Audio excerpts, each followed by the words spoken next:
新娘在神殿里自筹结婚新姿。原来唐伯虎是画春宫图的高手，原来真的有手工纱这种制作方法。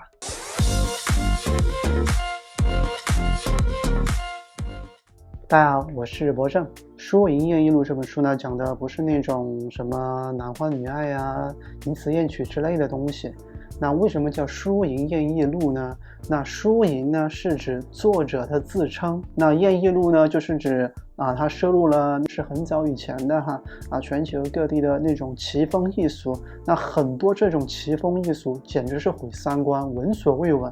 那什么是密系图呢？密系图就是春宫图。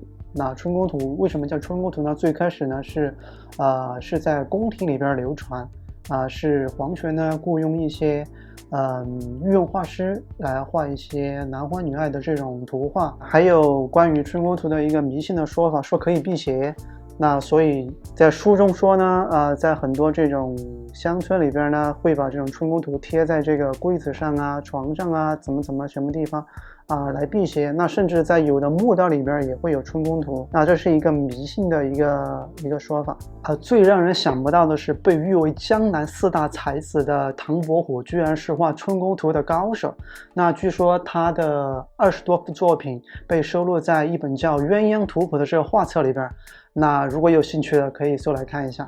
那在《输赢艳艺录》这本书里边呢，收录了一个关于密系图，也就是春宫图的一个笑话。说在很早以前的一个日本的酒器上面，那里边呢是画的是达摩外边的上部呢是画的一个女的，那下边是画的一个男的，然后呢旁边呢有2行小字，这2行小字呢就是写的这一男一女的对话。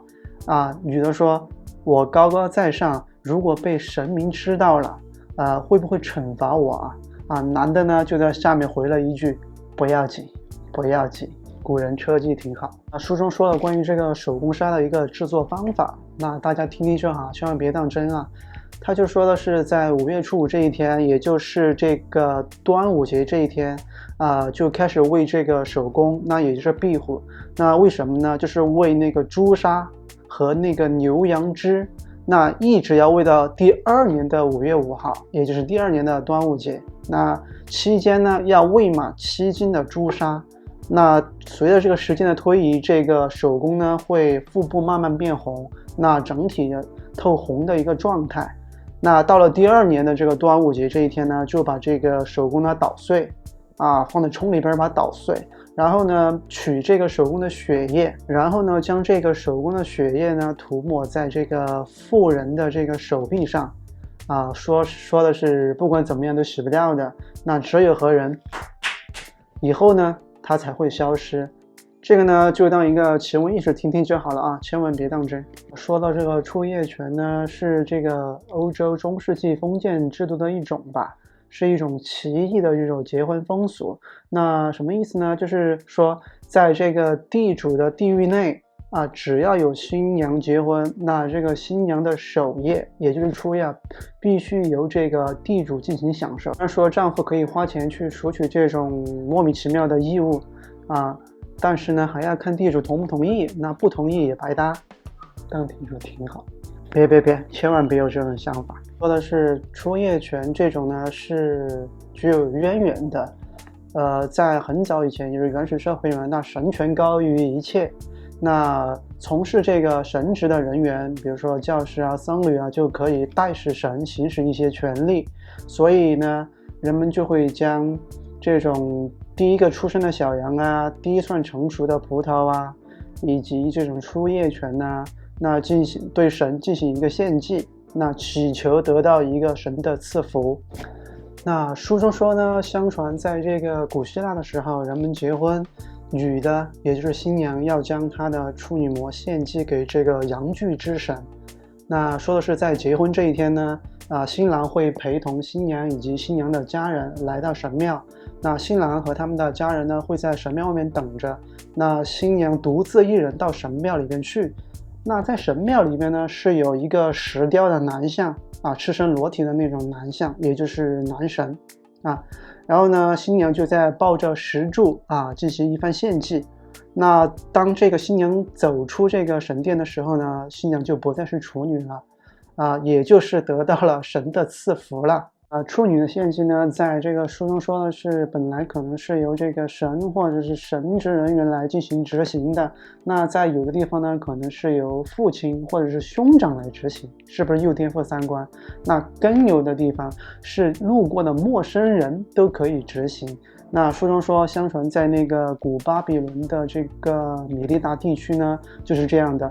那它里边说的是规定呢，一个女的，不管是未婚的或者是已婚的，那一生当中必须要和一个陌生人进行这个鱼水之欢，以此来体现对神的一种献祭。那献祭完以后呢，这个过路的陌生男人呢，就要留下一笔钱，以这笔钱呢捐给神庙。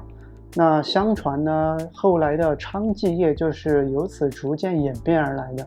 说到这里呢，书中还说了一个更加让人毁三观的一个习俗吧。说在很早以前，有一个叫西朗这么一个地方，那在那个地方结婚呢，所有的费用呢都是由新娘自己承担的。那怎么承担呢？说是新娘呢在结婚以前呢，要沐浴更衣在神庙里边去静静的等着。等什么呢？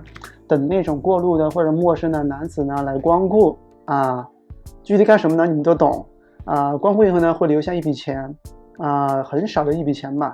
然后呢，他就不断的累积吧，就去凑这笔这个结婚的费用，一直要凑够为止。凑够这笔结婚的费用以后呢，新娘就回到村里边，就开始举行婚礼。那在婚礼上面呢，会准备这么一个钵这个钵里边呢会注满这个清水，那清水上面呢会放一片叶子。那这个时候呢，一个老妇人会扶着这个新娘的右手，将这个叶子把它戳破，那以此来宣布她已经由处女变成了妇人了。